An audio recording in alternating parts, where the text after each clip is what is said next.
ओम शांति। आज है 14 जुलाई की मुरली। तो आज की मुरली में बाबू का भी है याद की यात्रा में थकनो को नहीं। और एंगे अंदर आपने माया का जो तूफान आवे बांगे कारण आप देही अभिमान ने बनने कारण थक जावा। तो माया का तूफान बाबू बतावा कोई आंधी तूफान या माटी का तूफान को नहीं आवा। ये आवेगा अंदर हूँ अपने क्रोध लोभ मोह अहंकार ईर्षा द्वेष गिरना ये आवेगा बांगे कारण अपनो योग टूटे को। तो बाबू कभी याद में रहने की प्रैक्टिस करनी है।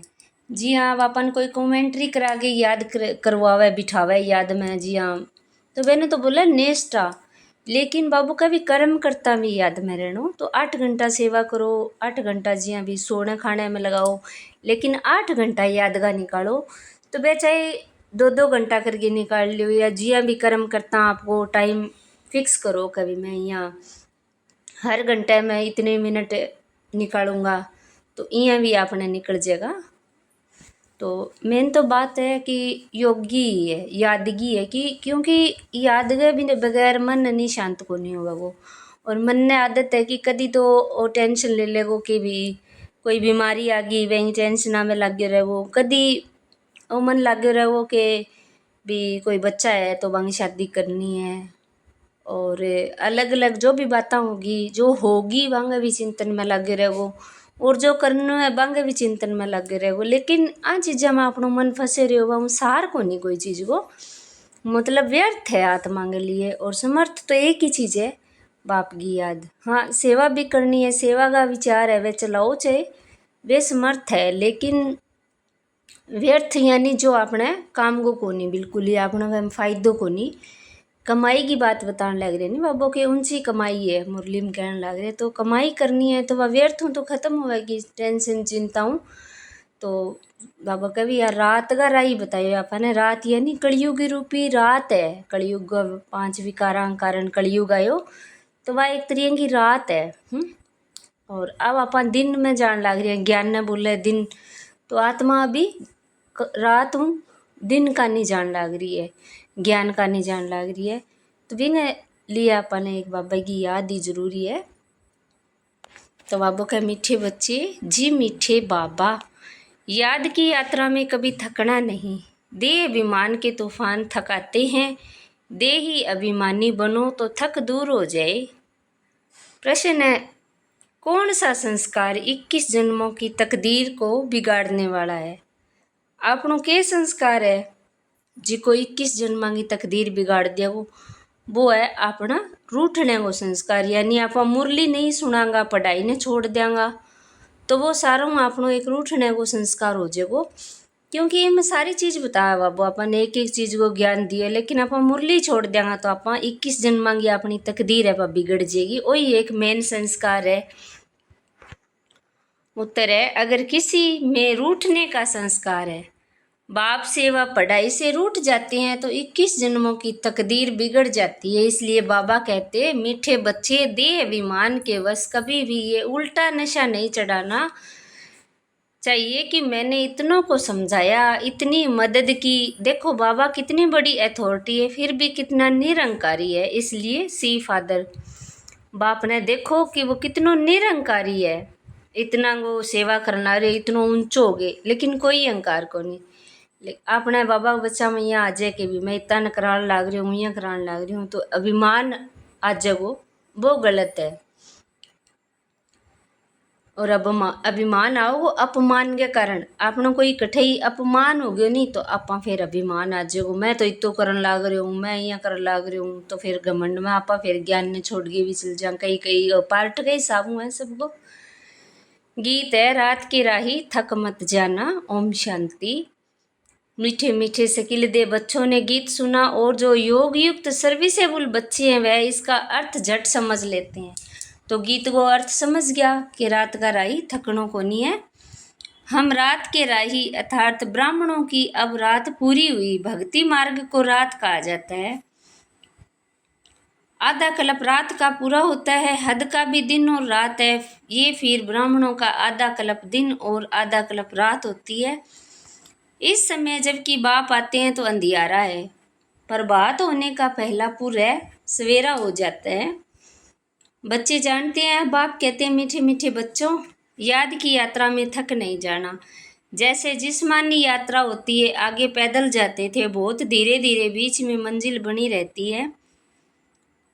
मालूम रहता है हमको फलानी फलानी मंजिल पर ठहरना है। आगे बहुत श्रद्धा से पैदल जाते थे, उसमें मेहनत बड़ी है। अब ये तो बहुत सहज है, इसको कहा जाता है सहज याद व योग। पहली आप यात्रा पर जाता नहीं भक्ति मार्ग में, तो वहाँ में बीच बीच में रुक जाता, लेकिन बाबू का भी अपन हठ है कि एक याद ही रखना बुद्धि हूँ सिर्फ। एमें थकने को मतलब को नहीं, एमें थकावा को जिको है देगो अभिमान अहंकार। सिर्फ बाप को याद करना है, थकने का मतलब ये देह अभिमानी बनना। हाँ, इसमें कोई शक नहीं, माया के विघ्न पड़ेंगे, परंतु इसमें थक नहीं जाना। थक जाने से देह अभिमान आ जाता है। बाप कहते बच्चे शरीर निर्वाह के लिए काम तो करना ही है, उसके लिए छुट्टी है। 8 घंटा शरीर निर्वाह, 8 घंटा आराम, बाकी 8 घंटा इसमें दो। अभी तो पूरा 8 घंटा कोई देते नहीं, अंत में 8 घंटा तक रहेंगे। चार्ट को बढ़ाते रहो। यहाँ आकर बैठते हो तो याद दिलाई जाती है, जिसको नेष्टा कहते हैं। बाबा की याद में आकर बैठते हो, इसका मतलब ये नहीं कि सिर्फ यहाँ आकर याद में बैठना है। ऐसे बहुत है समझते हैं 5-10 मिनट योग करके उठें, परंतु बाप तो कहते हैं धंधा दौरी करते कहाँ आते जाते हो तो भी तुम योग में रहो। कहाँ गंगा स्नान आदि करने जाते हो तो राम राम जपते हैं ना।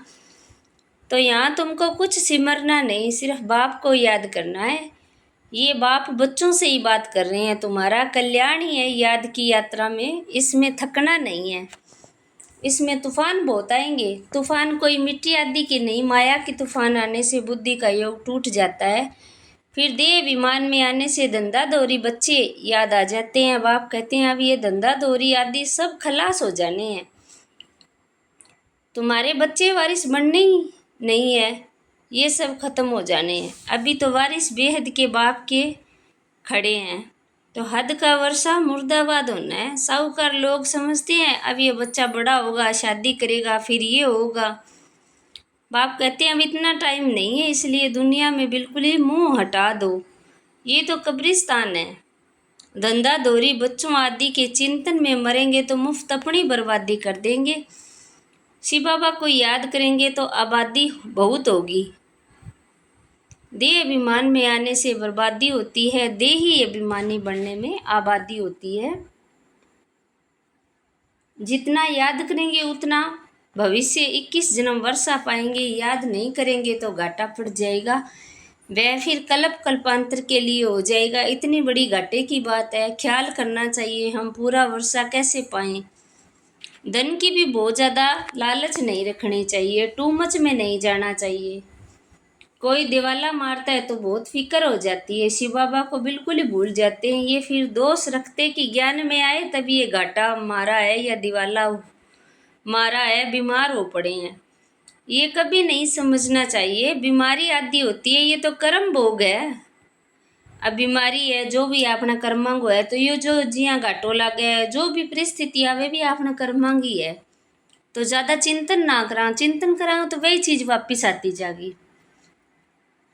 अच्छा है विकर्म विनाश हो जाए, धर्मराज के डंडे खाने से तो बीमारी अच्छी है ना, कर्म भोग चुकतू करना है। ये तो महारोगी शरीर है, कितनी संभाल की जाती है, चलते चलते खड़े हो जाते हैं, हार्ट फेल हो जाते हैं। ऐसी पुरानी दुनिया को तो बुद्धि से एकदम भूल जाना चाहिए। बच्चे देखते हैं बाप नया घर बना रहे हैं तो पुराने से एकदम दिल हट जानी चाहिए। कहते हैं बाबा जल्दी से मकान बनाओ, पुराने मकान में तकलीफ बहुत है, तुम भी जानते हो ये पुरानी दुनिया तो बहुत गंदी है। तुम्हारा है ये बेहद का संन्यास, वह संन्यास करते हैं घर बार का, उसको हद का संन्यास कहा जाता है। तुम संन्यास करते हो विकारों का। बाबो के विकें के बारे में कोई भी गलत सोचनो भी कोनी, भी पीसा को कोनी, घाटो लाग गयो, बीमारी आ गई, क्योंकि जो जो अपन चिंतन करता जावांगा वही चीज़ अपने जीवन में फिर आती जागी। बाप कहते दे सहित दे के जो भी तुम्हारे संबंध है सबको तोड़ माँ में कम याद करो। ये दुनिया जो इन आंखों से देखते हो इनको भूल जाओ। दुनिया देखा मैंने बोलना है मतलब एक नाटक चालन लाग रही, आत्मा नाटक करे इं बोलना है और याद के रखना है, हर आत्मा को पार्ट है। अभी तुम्हारी बुद्धि जानती है हम स्वर्ग की राजधानी के लिए पुरुषार्थ कर रहे हैं। ज्ञान का तीसरा नेत्र मिला है। आजकल मनुष्यों के पास पैसे बहुत हैं तो विकार भी तेज हो गए हैं। काम विकार कितना तेज, काम विकार बगैर रह नहीं सकते। 4-5 वर्ष पवित्र रहते लिखते बाबा, आज इनको भूत लगा, काला मुंह कर दिया, कितना धक्का खाया, एकदम 5 मंजिल से गिरे। पहले पहले ये दिए विमान ऊपर से गिरा, ठक पुर्जा पुर्जा हो गया, खल्लास, हड्डगुड बिल्कुल ही टूट जाते हैं। फिर पुरुषार्थ में टाइम लगता है। ये है सबसे बड़ी चोट। इसलिए बाबा कहते हैं काम महाशत्रु हैं। विकारों को ही पतितपना कहा जाता है। कहते हैं बाबा हमको पतित से पावन बनाओ। भारत में ही संपूर्ण निर्विकारी थे, भारत ही निर्विकारी था, अब भारत विकारी है। संपूर्ण निर्विकारी सूर्यवंशी को कहेंगे। बलचंद्र रामचंद्र के राज्य में भी विकार की बात नहीं रहती, परंतु कला तो कम हो जाती है। 1250 वर्ष कम हो गए तो वह दुनिया की ताकत तो कम हुई ना, इसलिए इनको सत्तो प्रधान फिर सत्तो कहा जाता है। तुम चाहते हो हम मम्मा बाबा को फॉलो कर सूर्यवंशी महाराजा महारानी बने, इसमें तकलीफ व खर्चे की बात तो है ही नहीं। इसमें मुख से कुछ बोलना नहीं, सिर्फ याद करना है। इसको ही सहज योग कहा जाता है। इसमें बड़ी मेहनत चाहिए। बाबा के आगे तो सब महारथी है, इसमें योग पूरा चाहिए तब कुछ तीर लगे। योग बल है ना, योग की बहुत कमी है। विघ्न भी योग में ही बहुत पड़ते हैं। बेहद का बाप मीठे मीठे बच्चों को समझाते हैं। 21 बेहद के बाप बच्चों को समझाते हैं। बच्चे बाप से व पढ़ाई से कभी रूठना नहीं, रूठेंगे तो 21 जन्म तकदीर से रूठेंगे। बड़े अच्छे अच्छे बच्चे भी रूठ पड़ते हैं। नशा चढ़ जाता है देह अभिमान का। मैंने इतनों को समझाया, देह अहंकार आने से गिर पड़ते हैं। इसमें अहंकार नहीं आना चाहिए। शिव बाबा को कोई अहंकार है? कितना निरंकारी है और है कितनी बड़ी अथॉरिटी। कहते हैं मैं साधारण तन में साधारण घर में आता हूँ, साहूकार के घर में थोड़ी आता हूँ। तो अब बच्चों को जागना है। बाबा युक्तियाँ तो बहुत बतलाते हैं। तुम बच्चों को देरी, बच्चों की ही देरी है। ड्रामा अनुसार अवस्थाएं अभी जोर नहीं भरी है, आगे चल जोर भरेगी। हम सरकार को इतला करते कि इतने इतने वर्षों में स्वर्ग की स्थापना हो जाएगी। ये अखबार आदि में मनुष्य पढ़ेंगे तो जाकर तुमसे पूछेंगे थोड़े वर्ष के अंदर स्थापना होगी तो विनाश भी जरूर होगा। ढेर आएंगे। ये प्रॉपर्टी आदि थोड़ी समय के लिए है। इस प्रॉपर्टी को तुम कोई प्रॉपर्टी थोड़ी समझते हो। तुम जानते हो ये तो थोड़े रोज के लिए है। ये मकान आदि रहने के लिए बनाए हैं, क्योंकि मधुबन में बहुत बच्चे आते हैं रिफ्रेश होने के लिए। हेड ऑफिस मधुबन है। आज तुम क्या करते हो, कल क्या करेंगे। यहाँ तपस्या करते हो, फिर दिल्ली वृंदावन आदि में जाकर राज्य करेंगे। हमारा यादगार कैसे खड़ा है, ये अच्छी रीति दिखाना है। जो काम हम अभी कर रहे हैं 5000 वर्ष पहले भी किया था। पहले पहले शिव बाबा के मंदिर बनाते हैं, बाकी दिलवाड़ा मंदिर आदि तो बाद में बने हैं। तो बुद्धि से काम लेना है। दिलवाड़ा मंदिर का भी हिसाब निकाला जाए तो निकल सकता है। पूरा हमारा यादगार है। तुम जानते हो ये स्थापना का यादगार है। तुम मीठे मीठे बच्चों को बहुत खुशी होनी चाहिए। ये सब सर्विस बढ़ाने की युक्तियां निकालनी है। राम गयो रावण गयो, जिसका बहु परिवार है। रावण का देखो कितना बड़ा परिवार है और राम का कितना छोटा परिवार है। गायन सही है, परंतु कोई समझ नहीं सकते। बाप बैठ समझाते हैं तो भी निश्चय नहीं बैठता। शरीर निर्वाह अर्थ विक्रम तुमको जरूर करना है। हाँ, जो सर्विसेबल बच्चे हैं पांडव, वह तो सरकार से पालना ले रहे हैं, उनकी सारी संभाल हमको करनी पड़े। अवस्था बच्चों की ऐसी होनी चाहिए कि बाबा की याद में इस दुनिया का सब कुछ भुलाना है। याद की यात्रा में जो पक्का मस्त रहेगा उसकी अवस्था भी बहुत मजबूत होगी। जैसे कि शिव बाबा की याद में रह तुम शरीर छोड़ते हो। सन्यासी ब्रह्म की याद में रह शरीर छोड़ते हैं तो वायुमंडल में भी सन्नाटा हो जाता है। बाबा को अनुभव है। मनुष्य मरते हैं तो घर में सन्नाटा हो जाता है ना, इसमें भी ऐसे ही होता है। पिछाड़ी में जैसे कि सब कुछ भूल जाते हैं। अब हमको वापस घर जाना है। देह विमान छूटता जाता है। पिछाड़ी में शरीर खुशी से छोड़ना चाहिए, हर्षित मुख। बस हम कहाँ जा रहे हैं? ऐसी अवस्था जब होगी तब विजयमाला में पिरोने के लायक बनेंगे। तुम्हारे में शांति की करंट है। कोई भी आते हैं तो कहते हैं ये शांति बहुत है। ये है सच्ची शांति। आत्मा शरीर से डिटैच हो जाती है। तुम जानते हो हम आत्मा शांत स्वरूप है। हम अपने स्वधर्म में बैठ जाते हैं। कर्म के बिना तो कोई मनुष्य रह नहीं सकते। वो लोग हठयोग से क्या क्या नहीं करते हैं। तुम अब समझते हो हमारा स्वधर्म ही शांत है। हम आए हैं पार्ट बजाने। अब वापस घर जाना है। बाप कहते मुझे याद करो और घर को भी याद करो। बाप को याद करने से वर्षा मिलेगा। बाप कहते हैं मुझे भी घर में याद करो। यहाँ तो मैं टेम्परेरी आता हूँ। तुम्हारी बुद्धि शांति धाम में टिकनी चाहिए, बाबा की याद में। घर का भी वर्षा लेना है ना। वह है आत्माओं का घर। ये है जीव आत्माओं का घर। अपने घर को भी नहीं भूलो, बाप को भी नहीं भूलो। बाप को याद करने से पवित्र बन घर चले जाएंगे। ज्ञान को धारण करने से फिर राजाई करने आएंगे नई दुनिया में।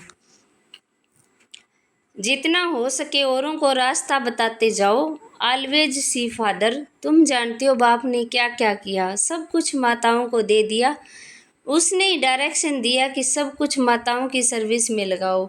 एक को देख दूसरे ने फॉलो किया, स्वाह हो गए। परंतु फिर जब टिक भी सके ना, ड्रामा अनुसार भट्टी भी बननी थी। पाकिस्तान हिंदुस्तान हुआ। तुम्हारी भट्टी पहले शुरू ही हुई पाकिस्तान में। तुमने नदी को क्रॉस किया तो शास्त्रों में क्या क्या बातें लिख दी। प्रैक्टिकल में तो तुम अब सुनते हो ना, फिर कल्प बाद तुम ही सुनेंगे। अब बाप कहते हैं हियर नो इविल। धंधा आदि भल करो परंतु बुरी बातें ना सुनो। बाप कहते हैं हर बात में सीरी मत लो। बाबा इस हालत में हम क्या करें? तो बाबा सब बता देंगे। कोई भी बात पूछनी हो तो तुम बाबा के पास आओ। तुम डरते क्यों हो? कदम कदम पर पूछना है। श्रीमत पर चलने से कदम कदम में पदम है। तुम्हारा सेकंड बाय सेकंड जो पास होता है उसमें पदम है। तो कितनी कमाई हो रही है? तो कमाई मुरली सुनने हूँ, बाबा की याद हूँ और अपने अहंकार न निकालना हूँ होगी। अच्छा, मीठे मीठे सिकिलदे बच्चों प्रति माता पिता बाप दादा का याद प्यार और गुड मॉर्निंग। रूहानी बाप की रूहानी बच्चों को नमस्ते। हम रूहानी बच्चों की रूहानी बाप दादा को याद प्यार गुड मॉर्निंग नमस्ते। शुक्रिया बाबा, शुक्रिया आपका। पद्मा पदम शुक्रिया आपका। धारणा के लिए मुख्य सार है। पहलो है विजयमाला में पिरोने के लिए इस शरीर से डिटेच होने का पूरा पूरा पुरुषार्थ करना है। देह अभिमान को छोड़ते जाना है। इस दुनिया को बुद्धि से भूलना है। दूसरा, टू मच धन की लालच में नहीं जाना है। बाप की याद के सिवाय दूसरा कोई चिंतन न रहे। कभी भी बाप सेवा पढ़ाई से रूठना नहीं है। वरदान है मालिकपन की याद द्वारा हाईएस्ट अथॉरिटी का अनुभव करने वाले कंबाइंड स्वरूप भाव। ऊंचा ऊंचो समझनो आपने तो बाबा के सागे जुड़नो है, कंबाइंड स्वरूप बननो है। पहले अपने शरीर और आत्मा के कंबाइंड रूप को याद में रखो। शरीर रचना है, आत्मा रचता है। आत्मा न रचन आ रही है। इससे मालिकपन स्वतः ही याद में रहेगा कि शरीर ने बनाना कौन है? आत्मा। पहले यो याद रखो कि शरीर ने बनाना रही एक छोटी सी आत्मा है।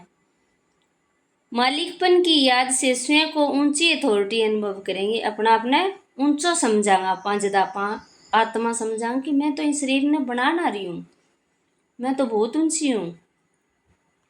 शरीर को चलाने वाले होंगे। दूसरा, बाप और बच्चा यानी शिव शक्ति के कंबाइंड स्वरूप की याद से माया के विघ्नों को अथॉरिटी से पार कर लेंगे। पहले तो क्या मैं आत्मा ही शरीर न रचना रही हूँ, फिर मेरी आत्मा न रचना रहो। मेरे बाप परमात्मा बाप मेरे सागे है तो कोई भी विघ्न होगा वह बाबा की यादों खत्म हो जाएगा। परमात्मा बाप सागे है मेरे तो सब कुछ अच्छा ही होगा। वो स्लोगन है विस्तार को सेकंड में समाकर ज्ञान के सार का अनुभव करो और कराओ। कोई भी बात है वह बिंदी लगा दो तो ज्ञान को आपका अंदर अनुभव करो, महसूस करो, ज्ञान ना आपका अंदर उतारो और फिर और ना भी कराओ। ए व्यक्ति सारा है पाप कटेश्वर व पाप हरणी तब बन सकते हो जब याद ज्वाला स्वरूप होगी। बस एक याद ही है कोई भी काम ने खत्म करना ही, कोई भी पाप ने कोई भी विघ्न न खत्म करना है तो इसी याद द्वारा अनेक आत्माओं की निर्बलता दूर होगी। यानी जी की आत्मा कमजोर है तो बाकी कमजोरी दूर क्या चीज होगी, बाबा की याद हो, ज्ञान हो।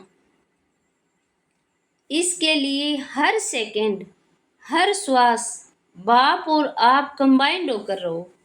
तो क्या करना है लिए, हर सेकंड हर सांस बाप का सागे। देखो मैं आत्मा सांस लेने लग रही हूँ तो आपकी याद है, ज्योति बिंदु परमात्मा की याद है। मैं इस शरीर ने चलाने वाली शक्ति हूँ, हर सेकंड यूँ समझाऊंगा और मन चलाना और परमात्मा बाप है। तो कोई भी समय साधारण याद ना हो, स्नेह और शक्ति रूप कंबाइंड हो। बाबा हूँ प्यार और शक्तियाँ बाबा की मेरे अंदर आने लग रही है, यो कंबाइंड रूप होना चाहिए तो ही अपनो सारा पाप है विघ्न है खत्म हो जाओगे। तो अपन कोई तरह की टेंशन चिंता चिंतन कुछ भी कौन करना है, सिर्फ बाबा की याद हूँ, हर एक चीज़ की ड्रामा अनुसार बिंदी लगानी है। अच्छा, ओम शांति।